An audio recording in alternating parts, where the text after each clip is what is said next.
Today on Monkey Life, a visit from the vet for one of the park's strangest residents. But it's hard to nail down what's causing his condition. This one is actually thickened and distorted the whole way down. The small monkey team lose the battle to save tragic pet trade marmoset Cobra. Having Cobra coming in and knowing he never had a chance to begin with, that is heartbreaking. And Capuchin, Gizmo and his girls go nuts over a cracking challenge.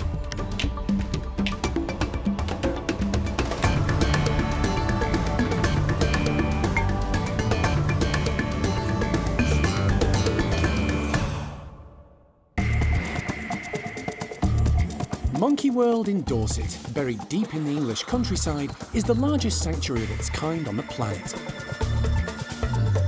The team, led by Dr. Alison Cronin, rescue and rehabilitate abused and unwanted primates from all over the world. Right there, keep her in, get her in. Okay, got it. The park provides a home for more than 260 primates from 25 different species.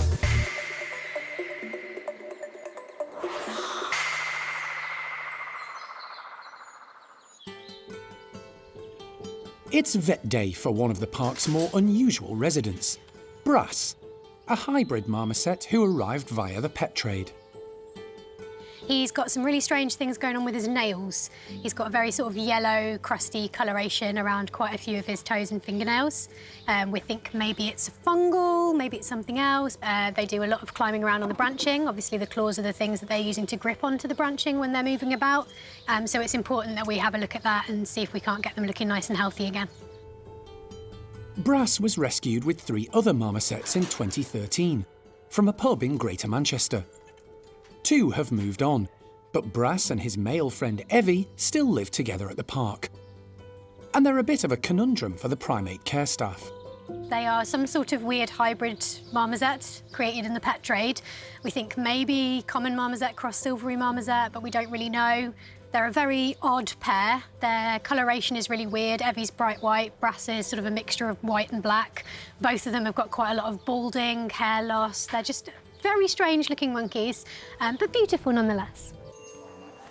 Steph has brought Brass across to the park's hospital, where local vet David Holler is going to examine him.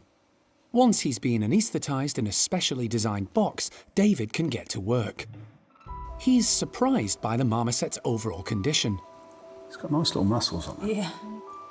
Brass appears in reasonably good health, despite his hair loss.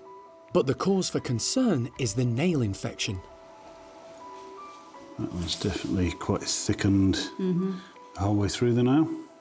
So that's the most like a sort of fungally affected nail. This one is actually thickened and distorted the whole way down. And on the verge of coming away. As David examines each individual nail, some are so infected they fall off in his hands. We've already lost several toenails, and there are several others that are falling off. It looks like most likely we've got a fungal infection got under the nail. These ones that are coming off anyway, if we remove them, it looks a little bit mean, but it gives us access to this tissue to apply treatment to. We can get our treatment in exactly where it's needed, and hopefully get him on the road to recovery that little bit quicker. Once he's removed all the infected nails, David treats each nail bed with a non-toxic, antibacterial and antifungal solution. This is just putting a large amount of it exactly where it's needed. Really helps to deal with infections and promote healing. While the solution dries, the team take blood samples. Some of the treatments that we might need to use for fungal disease can impact the liver, so we need to know his liver's working well. We don't often anaesthetise the guys here, so it's good to get a general idea of the health overall, make sure there's nothing in the background that we're unaware of. Finally, David uses a laser to kickstart the healing process. Stimulate blood flow, stimulate local immunity, but it also kills bacteria and fungus, so a single treatment today isn't going to be curative, but it's just about taking the opportunity while we've got him here to do as much as we can to get him better as quickly as we can. Treatment completed, Brass is returned to the box to recover from the anaesthetic. The team are hoping for a steady improvement in his condition in the coming weeks. It's almost 2 weeks since young male orangutan Hujan left Tuan's group to start the next chapter of his life with the youngsters in the nursery. He's now met everyone and settled in well. So today, he's going to take the next big step into the outdoor enclosure. The key thing is just watching the behaviour, seeing how they get on, and judging the reactions between the group and things like that. So it's all about the dynamics really this morning. So we'll probably be exploring the top half of the enclosure, getting to know his bearings and working out things out there. So hopefully he won't find anything to destroy as well, as orangutans quite often do, but we'll see. James is concerned that if Hujan does climb up high, he'll be able to see his former family across the way in Tuan's enclosure. He's not sure how the youngster will react, so Tuan and the females are being kept indoors to start with. We're going to let them out for a short while this morning, and then go on to let Tuan's out, and then it will be a case of judging their behaviour probably a bit later with when him and Roro see each other, and also not just Roro but some of the other characters in the group as well, over Tuan's way that he used to have quite close relationships with Awan, Arme, pretty much all of them to be honest. He had some form of relationship with and play with quite a few of them in the past, so it will be a big moment for him seeing them over there. So yeah, let's see how this goes. Come on in, guys! The slide is opened, and Bulu Mata leads the group out, followed by Mimi, and then Kayan. In the tunnel, Hujan is still a bit cautious and hangs back. Come on, H! There he is. You can go out today. The sight of the others outside encourages Hujan to take a good look. He's a good boy. He's a good boy. It's not that scary, is it? He summons up his courage and heads out, straight to the climbing frame. He immediately starts to climb up high. Hujan's one of the best climbers we've probably got in this group after being in Tuan's for quite a while, climbing on the big frame. So he's completely used to the height of the enclosure. This is probably quite low for him, really. So yeah, he's really good that he's gone straight at the top. Right, I'm going to give you some of this, okay? The primate care team attempt to keep the rest of the group busy with drinks and scatter feeds to allow Hujan time to explore the enclosure. However, someone is determined to chaperone him. Kayan is just 15 days younger than Hujan, and on hand to offer reassurance if needed. But the young male is already growing in confidence, heading back to the tunnel system every now and then, demonstrating he knows his way around. Good boy, Hujan, good boy. While he's otherwise occupied, the team take the opportunity to let Tuan's group outside.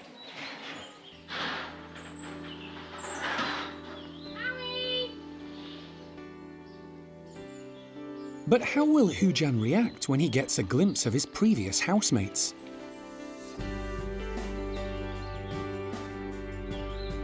And how will they react when they see him up high in an adjacent enclosure?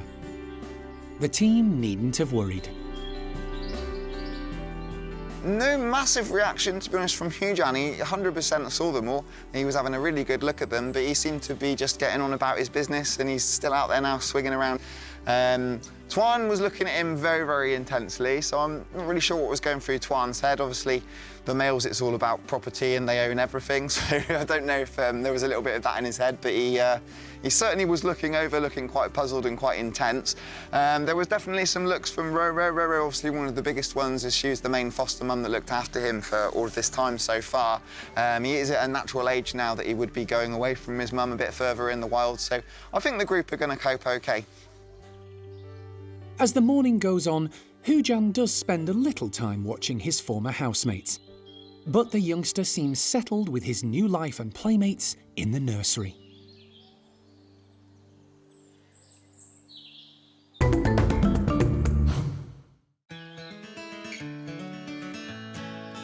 With so many animals to feed and keep happy and healthy, the park's staff maintain and grow lots of edible plants that can be foraged or fed to the primates.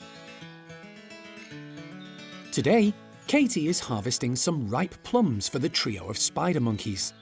They're also going to be given blackberries and rose hips, complete with their prickly stems. We've got quite a few fruit trees, and yeah, it's really nice because it means that we get free food during the summer for the monkeys, and yeah, it means that we can do things like this so that we can do it as enrichment as well. So just going to take a few branches off, and yeah, just be a nice kind of natural way for them to get some food. It's a colourful seasonal treat, which the 3 spider monkeys should relish.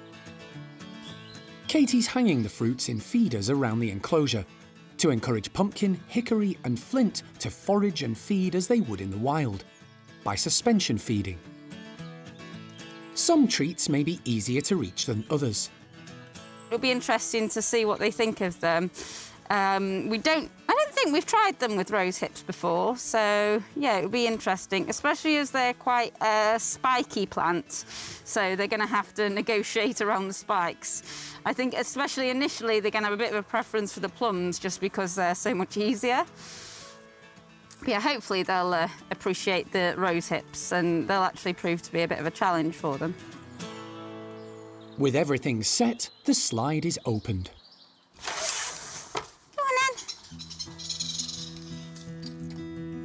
The trio take a good look around the enclosure. The brightly coloured breakfast captures their interest immediately. Spider monkeys are frugivores, meaning their diet consists mainly of fruit, so this morning's offering is a feast. Flint attempts to capture a juicy plum first. He hangs upside down, using his long prehensile tail as an anchor, and nimbly plucks one from a branch. Hickory is always a little more cautious, but today he wastes no time harvesting some blackberries, even if they are near ground level. But Pumpkin doesn't take the easy option. Her excellent colour vision spots the bright red rose hips, and despite the prickles, she demonstrates excellent technique to reach them. Spider monkeys don't actually have thumbs, so they're at a slight disadvantage when it comes to really manipulating things because their hands are more well adapted to just hooking on.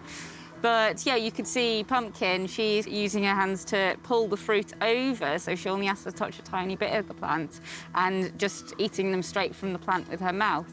So yeah, she's really smart, and it's a really interesting kind of way to see her doing it. They don't often get spiky foods that are hard to eat, so it's nice to see her do it. Pumpkin is the boss of the trio and loves her food, often leaving Flint and Hickory at the back of the queue. Having sampled the rose hips, she quickly moves on to the plums. They know she's the boss. But yeah, it's really nice with things like this. There's like so much to do in there, so much food that everybody's getting plenty. The trio will have the rest of the day to climb and forage for the fruit, just as they might in their natural habitat, in the rainforests of South and Central America. After all, even greedy Pumpkin can't devour it all in one sitting. The park's newest arrival has spent his first night in his new home. Alison collected male marmoset Clyde from his owner in Fareham, Hampshire yesterday. He's had less than 24 hours to get used to the sights, sounds and smells that will form part of his life from now on. The primate care team are keeping a close eye on the newbie. It's really important that we get to know Clyde as a person and get to know his personality. But the more that we sit with him, the more we spend time with him, the more we can understand him, the more we can adapt our care to his needs, whether that be dietary based or things he might need in the room extra. The team know very little about Clyde's background, apart from the information Alison gleaned from his owner. He is absolutely obsessed with bugs, which is great because it's high in protein. He's an old boy, so it's really important that he, puts on a little bit of weight, starts building up a little bit of muscle. So crickets have gone down a treat. Waxworms, which is great because they're high in fat. So his appetite overall is great. We would be more concerned if he was coming in and he wasn't eating. So yeah, he's eating well. She's got a bit of funny teeth, haven't you, buddy?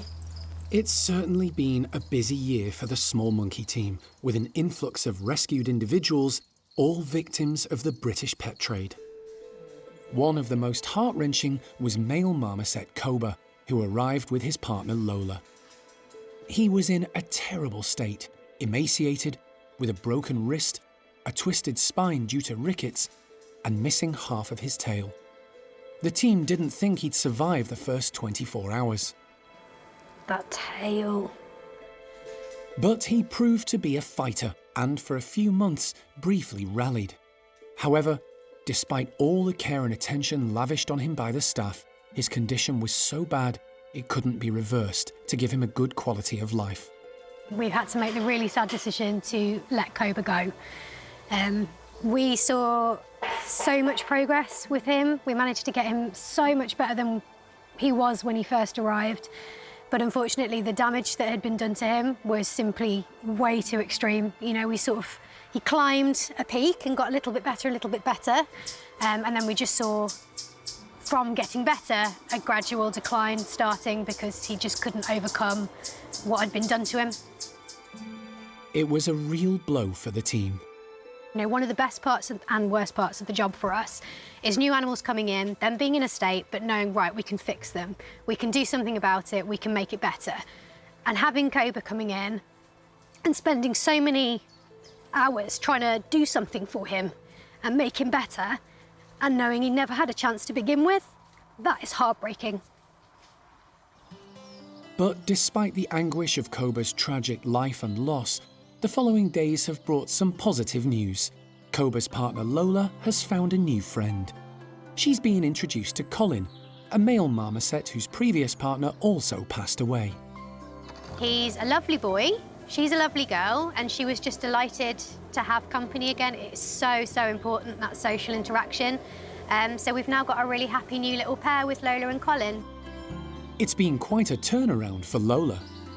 She's gone from an awful little birdcage in a dingy house in a room surrounded by dogs, cats, a barn owl, all these scary other animals, and inadequate care, awful diet, no perching, all the bad things, to 2 big bedrooms, a lovely outside enclosure that's blossomed in the spring, summer with all this leafy greenery, lots of wild insects in there for her to hunt down and catch, a lovely new boyfriend for her to snuggle up with, lots of grooming and interaction, because as much as she loved Koba, he couldn't really groom her. He couldn't follow her around. He couldn't join her in threatening the neighbours and being part of a territorial team. And now she has all of that with Colin. She's doing so well. She's put some weight on. Little bit on the chunky side, I think, but we'll have to watch that. But other than that, she has a life now. Instead of an existence, she has a life. It's going to be a cracking afternoon for Gizmo's group of 6 Capuchins. Primate care member Donna is giving them a selection of nuts still in their shells, including walnuts, hazelnuts and Brazils.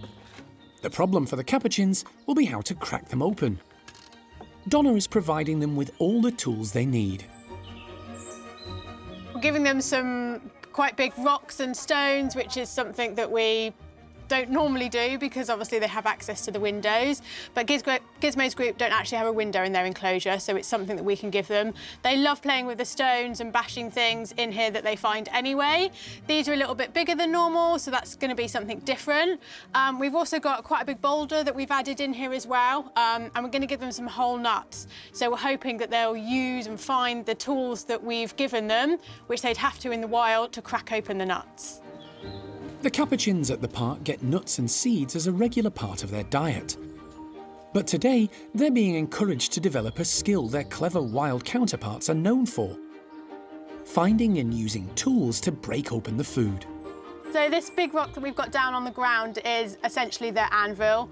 So we're hoping that's what they'll use as a base to crack the nuts open. And we've got some smaller rocks of varying different sizes and shapes that they can use to bash the nuts open. So we might see a variation in which rock they decide to use. We're putting some of the nuts in and around this area as well, just, you know, to give them a bit of a hint, this is what they're supposed to do. But we'll spread the nuts around as well, so then it'll be interesting to see if they actually bring those back to the anvil or if they just decide to use something else in the enclosure. Here you go, Jack! Chuck is the newest member of the group and is let out first. Goodies! Hello. She's still unsure of her ranking and sometimes hangs back when there's high-value food involved. To give her the opportunity to share in the bounty, she's given some time alone before the others join her. And today, she's trying to make the most of it. Yes, Chuck is tapping away. She has, though, chosen the hardest nut just on a wooden pole, so I think she could be tapping for a little while, but she'll persevere, she'll get there in the end. She seems happy with her find, so I think she'll get there. While Chuck shells her walnut, the rest of the troop are let out to see if they can crack the puzzle.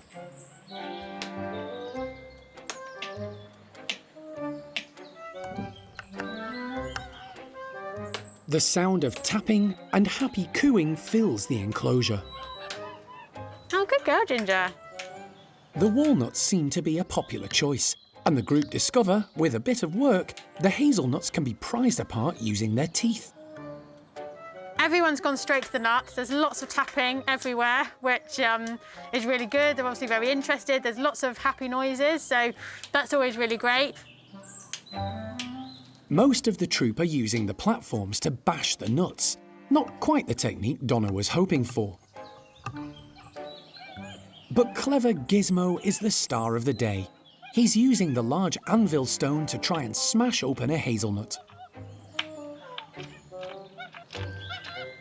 Good effort, but he needs to work on his technique. Gizmo's overcome his pet trade background, when he was kept in a filthy shed in a back garden, to lead his own small troop.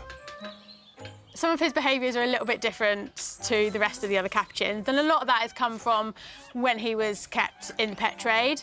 But he does really well, and when we give him something that he absolutely loves, onions is one of his favourite things, but nuts he absolutely loves as well. So although sometimes he can be a little bit quiet, he'll take himself off from the group, I think this he'll absolutely love, and I think he'll be central in amongst all the girls. And they're loving it too. In fact, you could say Gizmo and his girls have gone nuts over today's task.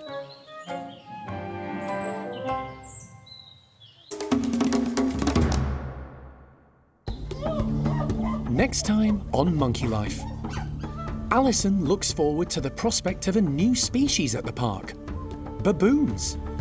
I just think they're great. Jeremy will love them to bits. They're Hamadryas baboons. They're absolutely fantastic. And a sunny treat delights Chippy's woolly monkey troop.